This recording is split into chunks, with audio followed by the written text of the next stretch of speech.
Welcome to Disruptive Successor, a show for next generation leaders in family businesses and entrepreneurs who want to disrupt the status quo and take their existing business to a whole new level. We all know that what got us here isn't going to get us there. This show will provide inspiration, advice, and resources to help you create massive impact. This podcast is sponsored by myself, Jonathan Goldhill, and my company, the Goldhill Group, where we provide coaching for growing companies. I'm Jonathan Goldhill, and my purpose is simple: to guide entrepreneurial leaders in family businesses towards more freedom and fulfillment. I want entrepreneurs to get clarity around the changes that will make them and their businesses more successful so they can experience the same freedom I've enjoyed in my life. Our proven practices challenge business owners to think differently about their business and how they're running it, and quite literally become game changers in our clients' companies. Learn more at thegoldhillgroup.com website, where you can schedule your free strategy session. Hi, it's Jonathan Goldhill, and welcome back to another episode of the Disruptive Successor Show. Today, I'll be talking with a fellow business coach who's been in the business as many years as I has. John Nieuwenburg has been a business coach since 2004. He has helped over 320 small business owners increase profit, remove the stress and chaos from their businesses, and get their lives back. Before becoming a business coach, John was president of BC Liquor Stores, which currently does over $3 billion in sales annually with a headcount of 4,000 people. In 2019, McKay CEO Forums awarded John with Canada's CEO Trusted Advisor Award in the small business category. John, welcome to the show today. Thanks for having me. It's a pleasure. I think I might have said McKay wrong. It's probably Mackay. It's McKay. It's McKay. Right. Gotcha. So what is it that led you to get that award? Tell us a little bit of background on who they are and how they selected you.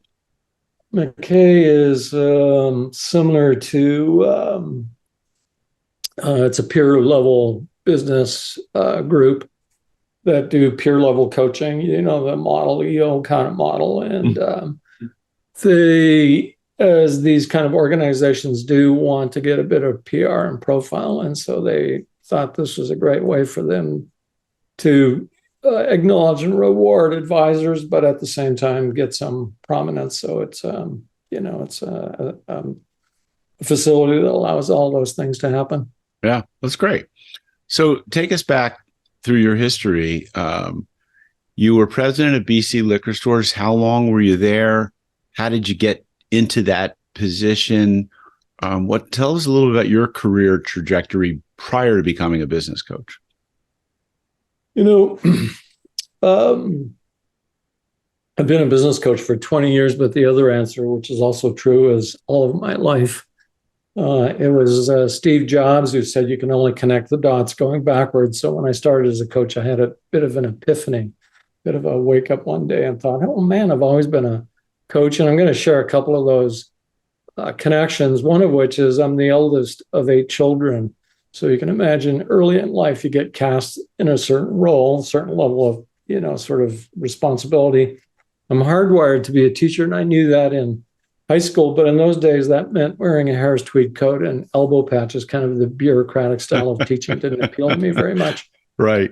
In the early 80s, I learned something called the Socratic method of leadership. So Socrates had it: the best way to help somebody is to help them work it out for themselves. And of course, that's what I do primarily as a coach. I'm not in the you have to, you need to, you should business. I'm in the business of helping you figure out what's right for you, what's the right answer.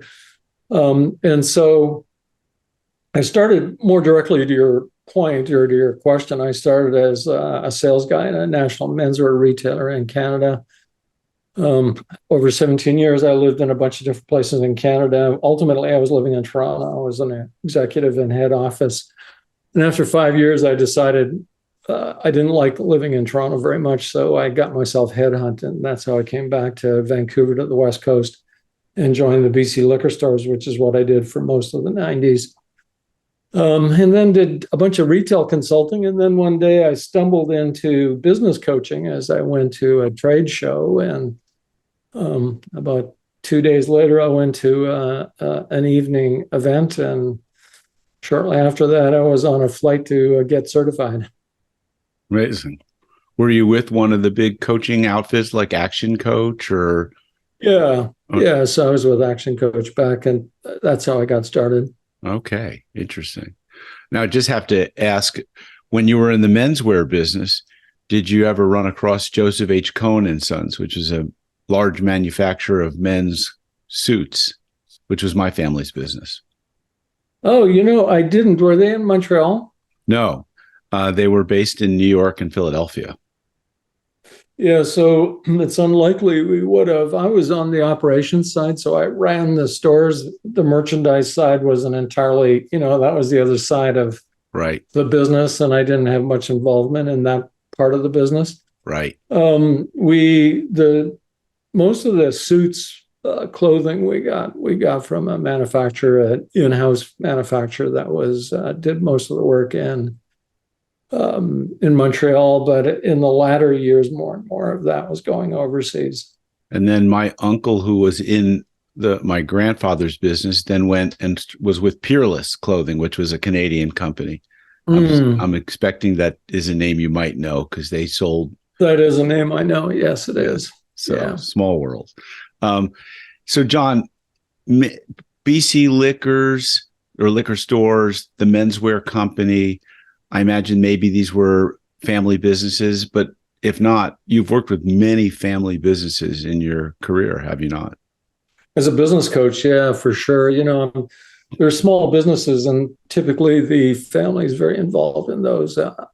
Sometimes directly they're employed by the family, but ultimately I have a definition of what's the purpose of business. And the answer I want to give you to that is a bit counterintuitive and certainly wouldn't be applicable if the business was $100 million and there's lots more stakeholders and investors and complexity, et cetera. But the ultimate purpose of a small business, the one doing $1 million, $5 million, is to give its owner the life they want. Perfect. And so how that ties back to your question about family is that many business owners, whether their families directly involved or not, the family is very much involved with, to some extent, affected by the owner's relationship with the business itself. Yeah. And so do you find that most of the owners that you're working with, that they're so wrapped up in their business that it is difficult for them to separate themselves from their businesses? Yeah.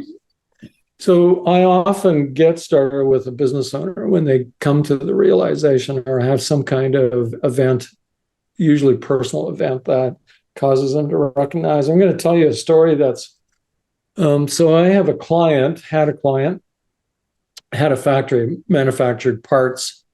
It was 2 shifts. They started at 6 in the morning and they finished at 10 o'clock at night. And this was a manager at the time. This owner wasn't very good at delegating leadership, that kind of thing. And so he would, he'd get to a place 10 o'clock at night. He had an hour's commute, so it'd be like 11 or 11:30 by the time he got home. And then in order to be back in the plant at 6, he'd be up at 4:30. So then one day his wife said to him, "Your business is your mistress. If you don't do something about it, I will."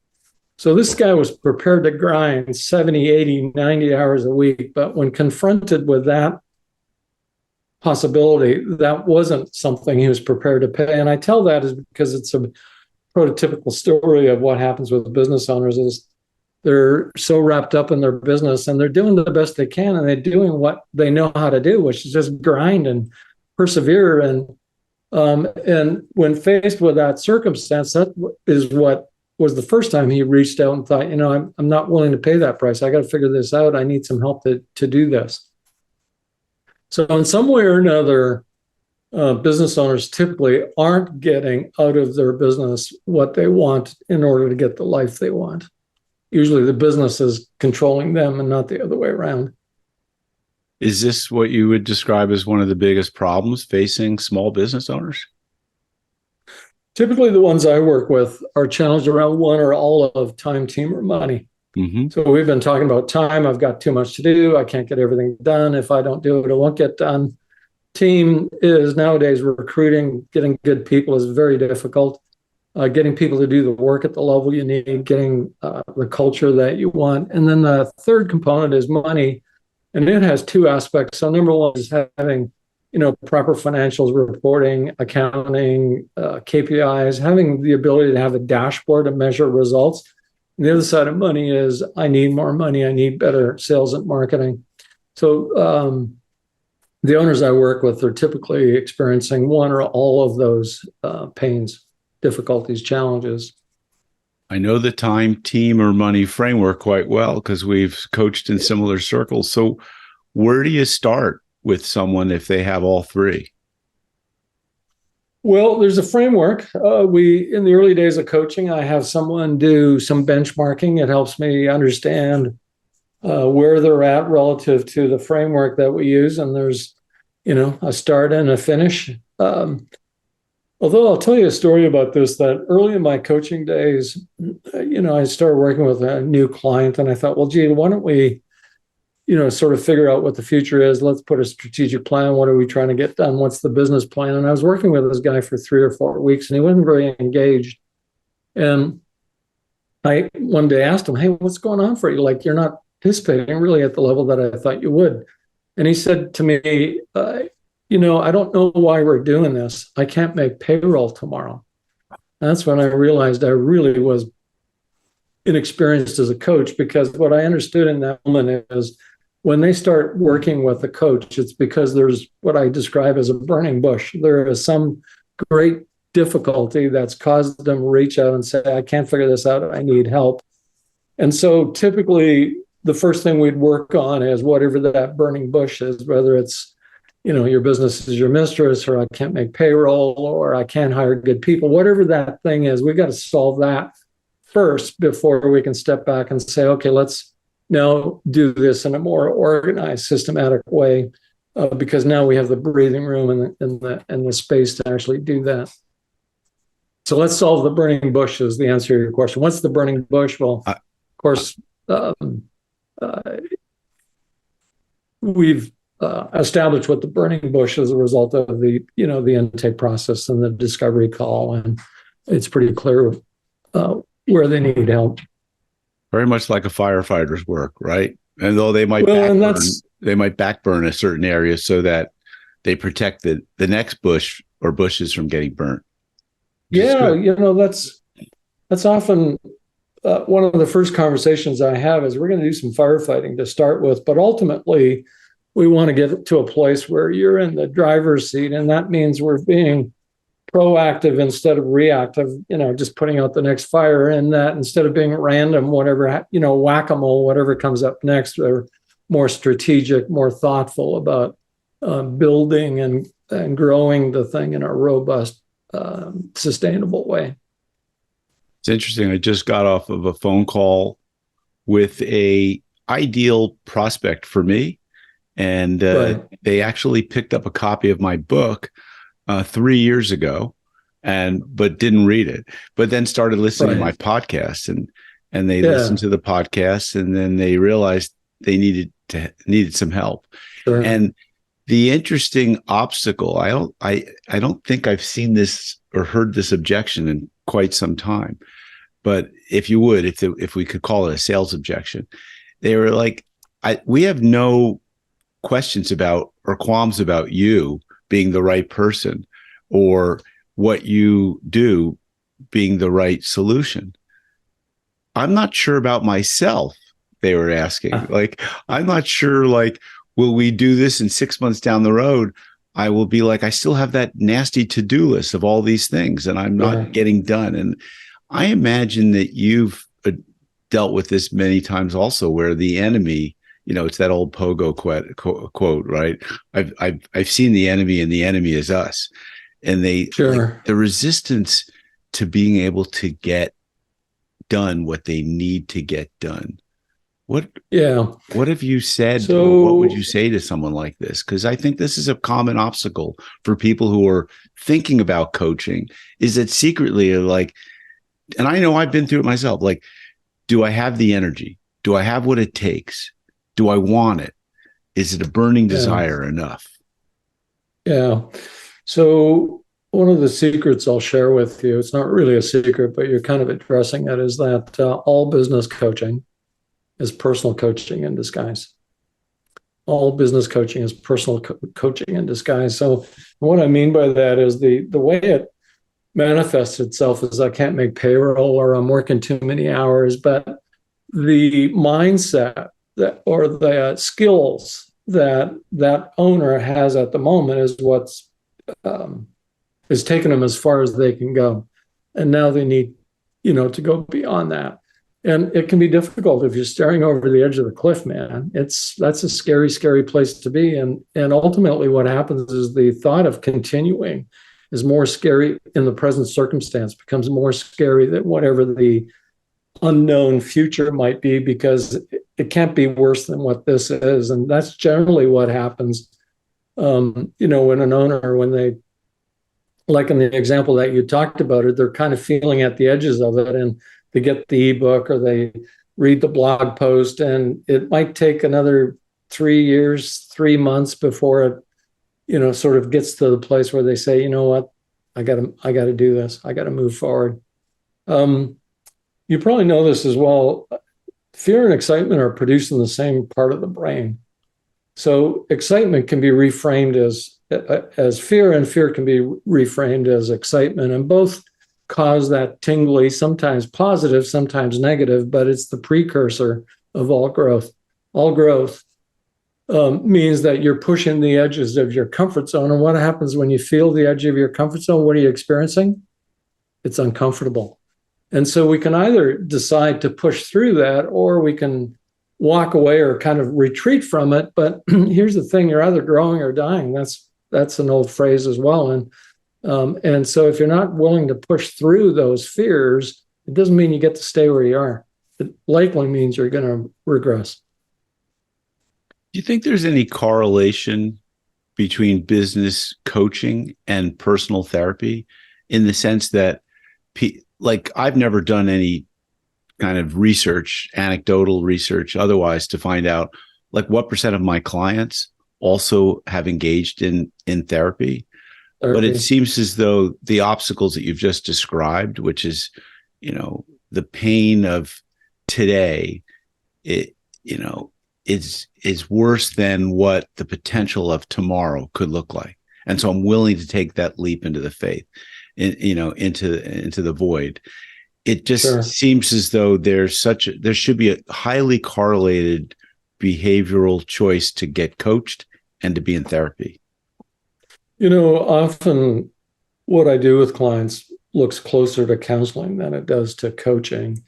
But here's the thing, no one who's a business owner is ever going to step up and voluntarily take counseling or therapy, because they're, many of them have suspicion, regarded as some kind of woo-woo or voodoo or something like that. And so when I first meet business owners, they're generally very, they get comfortable, or at least they overcome their fears that coaching isn't going to be about some form of woo-woo, especially when we can point them at a process, a systematic, robust way that we first do a diagnosis of the business, prescribe a future going forward, and start to work down that path. But and so that's what gives the owners comfort. But once we start coaching, they start to see the real value. I had a client, Brad was his name, and in those days I used to drive to my clients, and I'd been working with Brad for about 3-4 months. And one day I said to him, Brad, what do you like most about coaching? What's the most valuable part about coaching for you? And he said, it's great to have a friend. And at the time, that answer embarrassed me. I thought, oh my God, this guy's paying me large just to be his friend. But as I was driving home, I realized what he was getting at. It's lonely being a business owner. Who can you really talk to? you've got a lawyer, you've got a banker, you've got an accountant. They've all got an interest or kind of a stake in the conversation.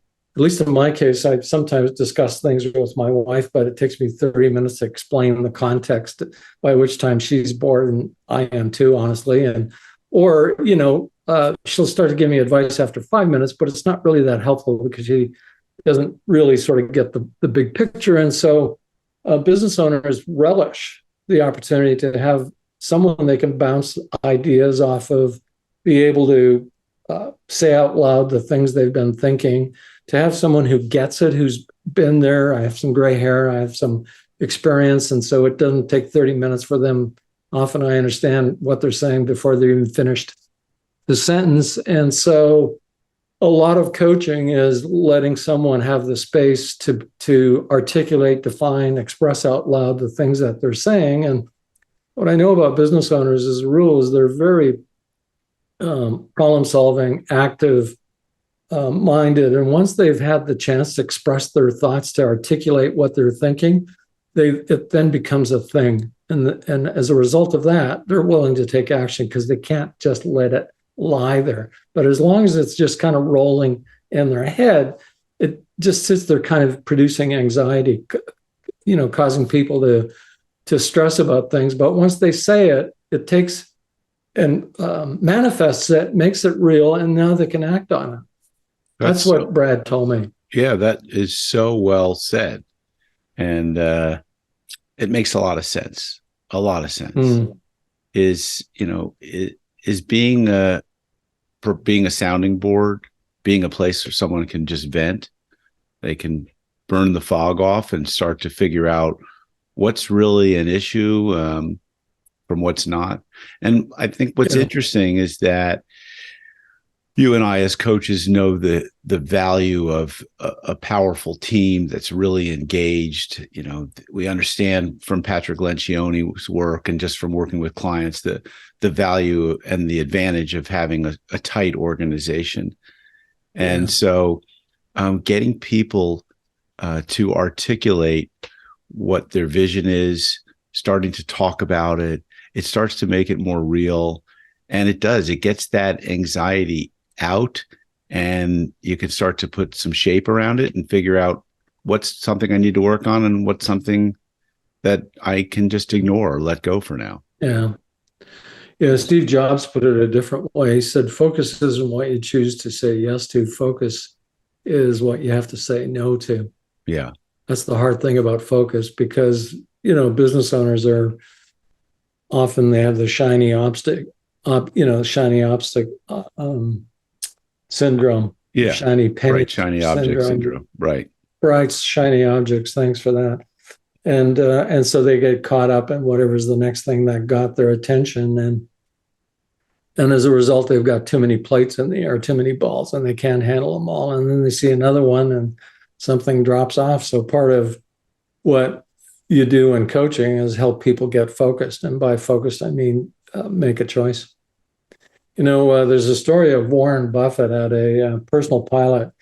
Mike Fink is the guy's name. And one day he flew for Warren for 10 years. And before that, he flew for 4 U.S. presidents. So it's pretty safe that this guy was a stud. You can look this up, Google Mike Flint and Warren Buffett.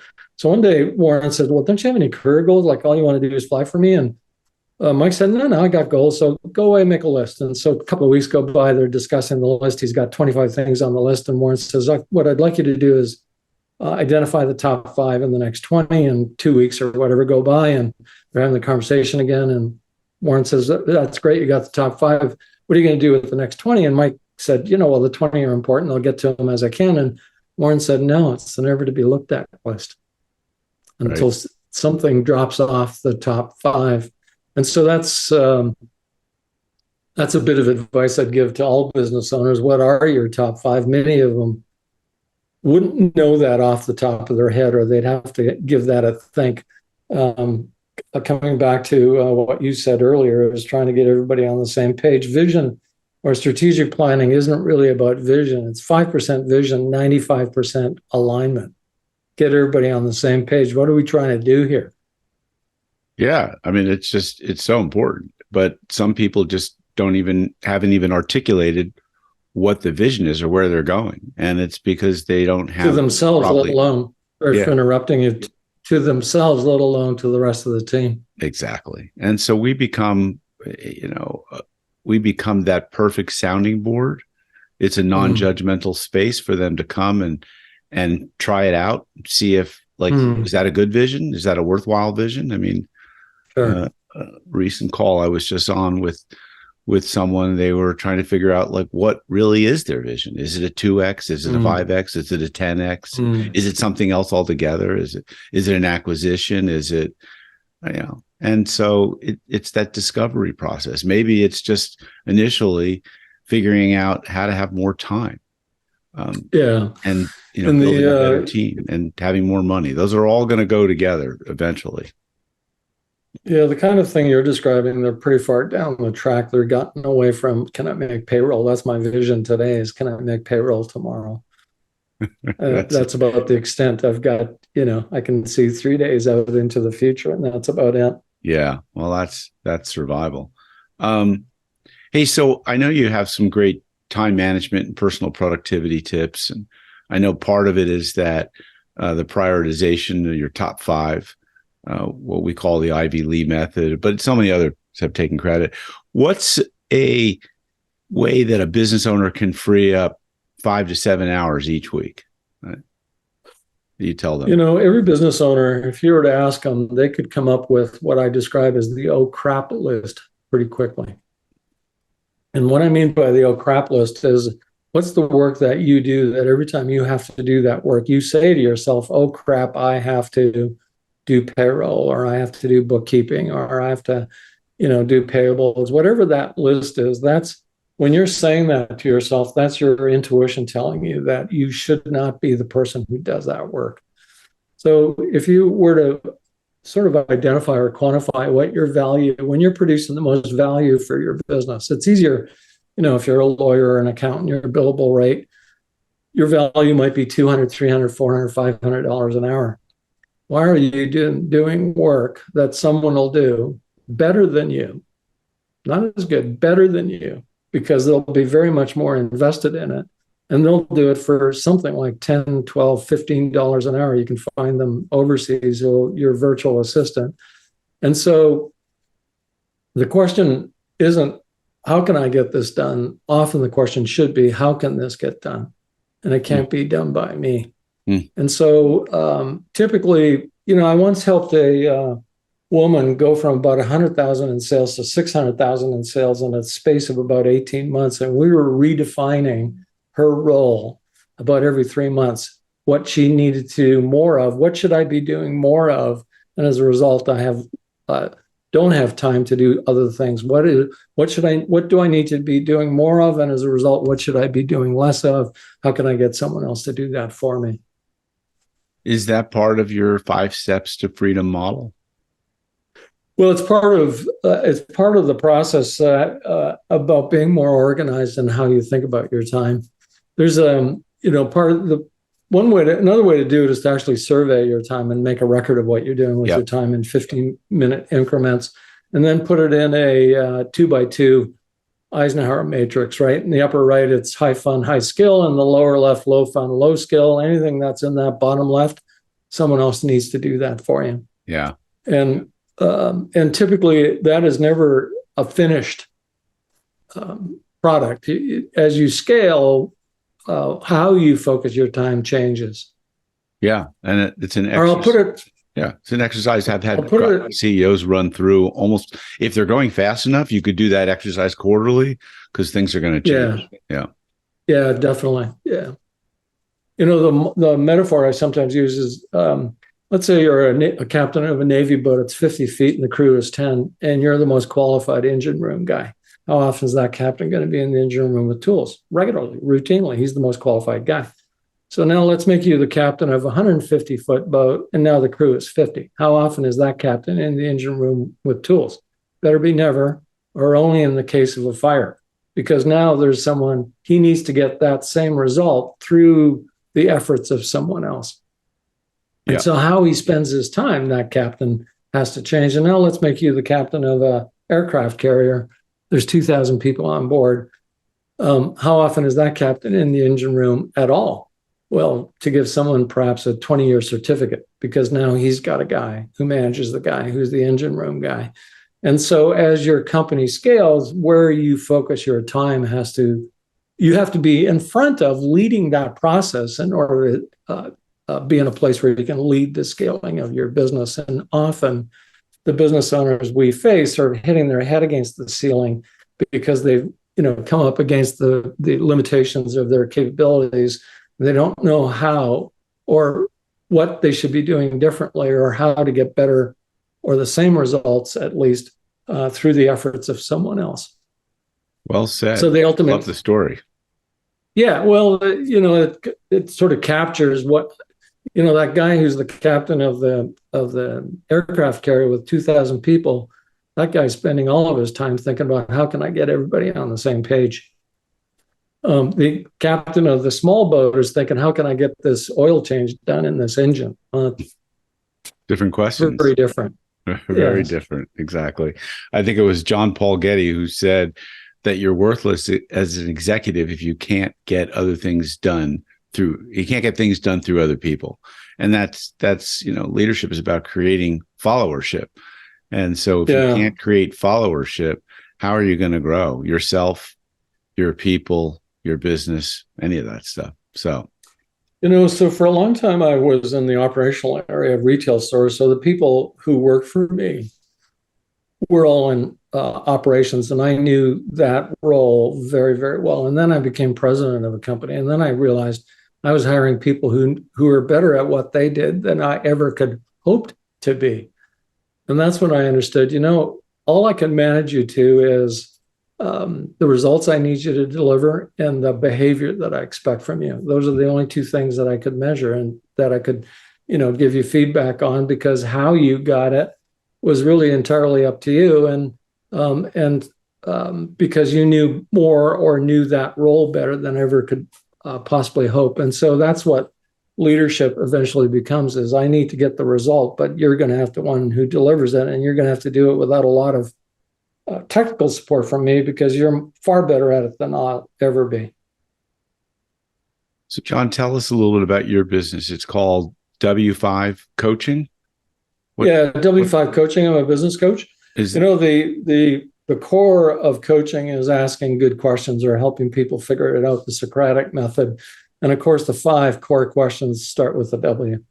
Who, what, why, when, and how? Those? Who, what, where, when, why. Yeah, and how. Right. So that was the underpinning of W5. I like that.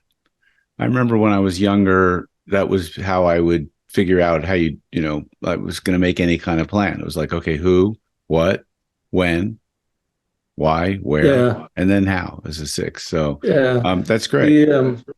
Thank you. Yeah. It's also journalists are taught that in how to do reporting, that every story has to answer the 5 W's. So it's I kind of borrowed it from them as well. And fantastic. Rudyard Kipling wrote I have 5 serving men. Oh, I forget the poem, but the point of this poem, Rudyard Kipling, was that his best friends or his best tools were who, what, when, where, and why. Great. John, if someone wanted to learn more about your coaching practice or wanted to connect with you, one, how would they reach you, and what's an ideal client for you? Well, I'm easy to find, W5 Coaching. I'm on all the social platforms, and there's an easy way to contact me, or my connection details are on w5coaching.com. The kind of people I want to meet are complaining about time, team, or money, and they're typically one of 2 cohorts or groups. So they're professional advisors and lawyers, accountants, and health practitioners, anyone who provides business coaches, realtors, business brokers. We all provide advice, professional advice. The advice changes depending on your practice. And the other kind of client I work with are people that are in the trades or crafts, other electricians and plumbers and general contractors. And so they're very good at their trade, very good at their profession. They don't know that they actually have the same problems very often. So the people I want to meet are either great professionals, great lawyers, they're great electricians, but their business kind of runs them, and they want to get to a place where they run their business and as a result get the life they want. Sounds good. John, it's been a pleasure having you on the show. We've known of each other for many years, and we've traveled in very similar circles in terms of our coaching, education, and path. And it's great to talk to a fellow coach on the show. Thank you very much for having me. I've enjoyed our talk. Okay, great. So folks, you know how to get a hold of John. If you're looking to scale your business, reach out to a coach, whether it's John, myself, or someone else, but do something. Don't just sit there and sit with the inertia, which is your biggest obstacle probably to moving forward. So think of your inertia as your competition, and it's your mindset has got to get over that. And so if you want to be a disruptive successor, that's going to be key. John, did you want to weigh in on that? Look like you had something to say. No, that's it. Great. Thanks for wrapping up in a great way. All right.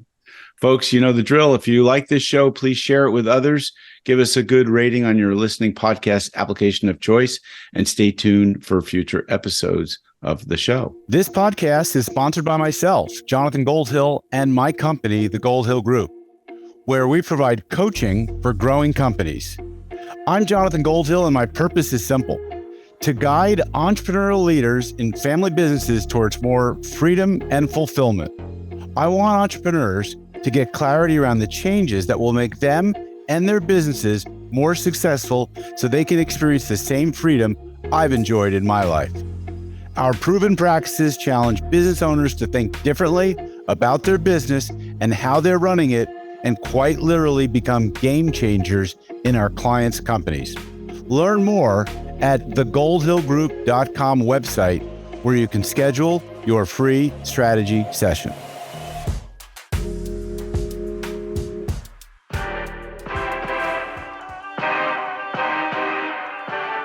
Thank you for joining us on the Disruptive Successor Podcast. If you enjoyed today's episode, please subscribe, review, and share with a friend who would benefit from the message. If you're interested in picking up a copy of my book, Disruptive Successor, go to disruptivesuccessor.com.